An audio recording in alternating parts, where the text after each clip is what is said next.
लाडक्या बहिणींनो, तुमचा नोव्हेंबर महिन्याचा म्हणजे 17वा हप्ता अजून खात्यात आला नाही का? आज हजारो लाडक्या बहिणींच्या मनात एकच प्रश्न आहे. आपला हप्ता बंद झाला काय? आपलं नाव योजनेतून काढलं गेलं काय?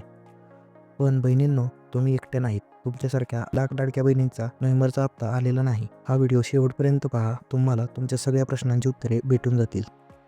सध्या महाराष्ट्रात खूप साऱ्या लाडक्या बहिणींच्या खात्यात नोव्हेंबर महिन्याचा 17वा हप्ता जमा झालेला नाही आणि त्यामुळेच साहजिकच भीती वाटत असणार. पण इथे एक महत्त्वाची गोष्ट समजून घ्या. ही पहिल्यांदा घडलेली घटना नाही.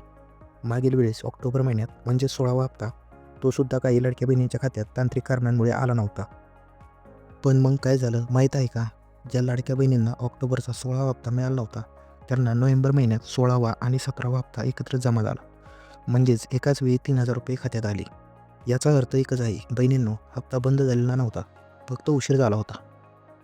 अगदी ह्याच पद्धतीने आता नोव्हेंबरच्या 17व्या हप्त्याबाबत सुद्धा काही लाडक्या बहिणीसोबत असंच घडलेलं आहे. काहींच्या खात्यात हप्ता आला आहे, काहींच्या खात्यात अजून आलेला नाही.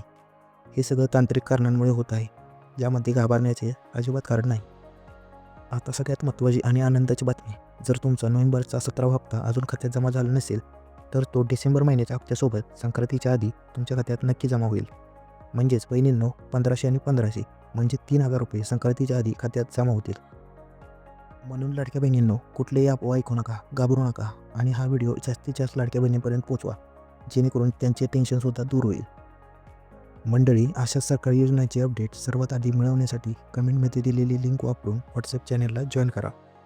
आणि व्हिडिओ आवडला असेल तर लाईक करा, शेअर करा आणि अशाच सरकारी योजनांच्या अपडेटसाठी चॅनलला नक्की सबस्क्राईब करा.